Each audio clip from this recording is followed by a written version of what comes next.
Hello and welcome to another episode of I'm on a CIA watch list with Cameron Langley. So I wanted to do two videos for 2020 wrap up, and the first of which is going to be a video about what happened on Christmas Day in Nashville uh, in 2020. So if you don't know already, the 2020 Nashville bombing happened on Christmas Day. What happened was there was an RV that was parked in downtown Nashville, Tennessee, next to an AT&T network hub.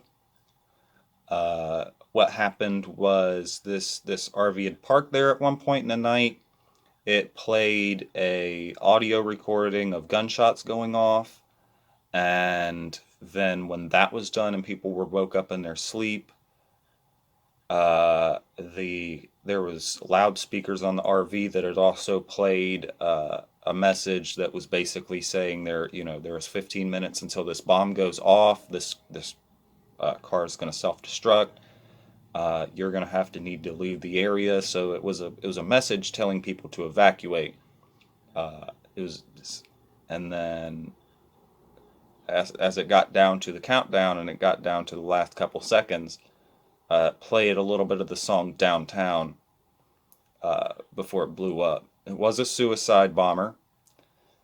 Um, we don't know the exact reasons why he went to go kill himself, but what we do know is it was adjacent to an AT&T networking hub, and it took out comms for. Let me see. I'm looking on Wikipedia because they already have their article up for it.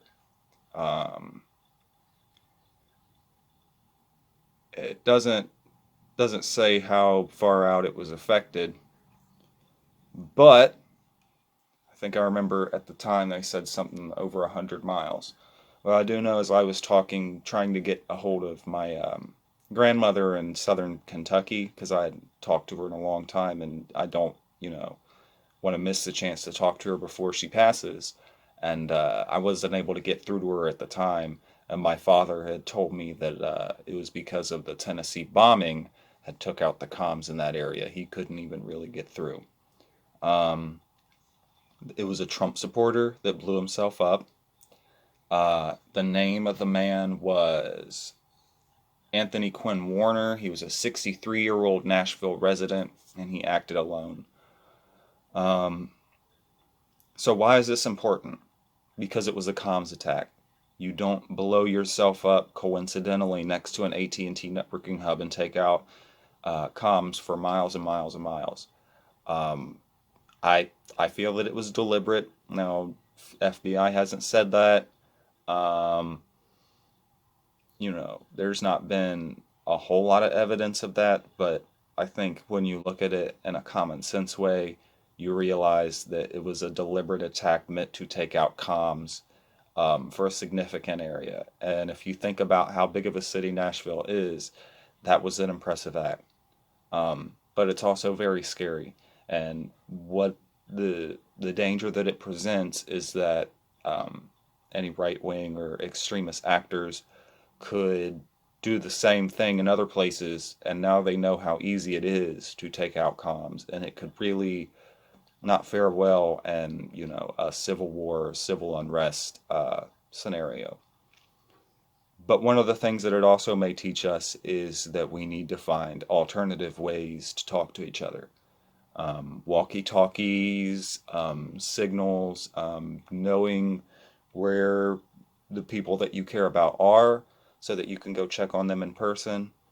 Um, and being careful if this kind of scenario happens near you.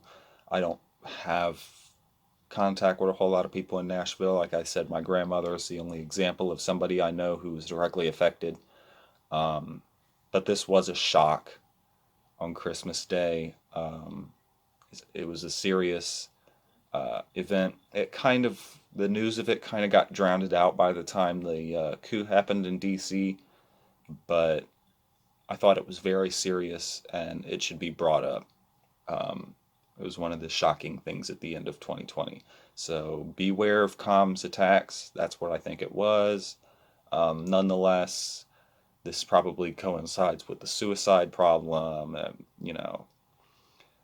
one of the most shocking things about it was how the RV blew up with the gunshot recording, and then the warning telling people to evacuate, and then downtown playing before it blew up. And you can go look up the explosion too. It was a very large explosion, left a lot of debris in the area, and luckily nobody was killed other than the man himself. But there was a lot of damage done. It says 8 people were injured.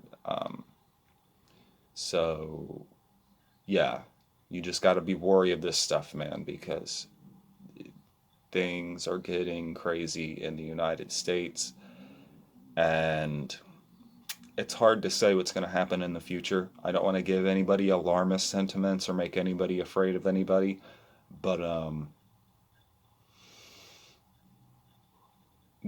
there's a lot of division in the U.S. and violence is inbound.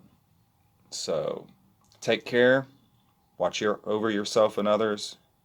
Protect your family, protect your friends, um, and keep an eye out. But this has been this short episode of I'm on a CIA watch list with Cameron Langley. Thanks and have a good day.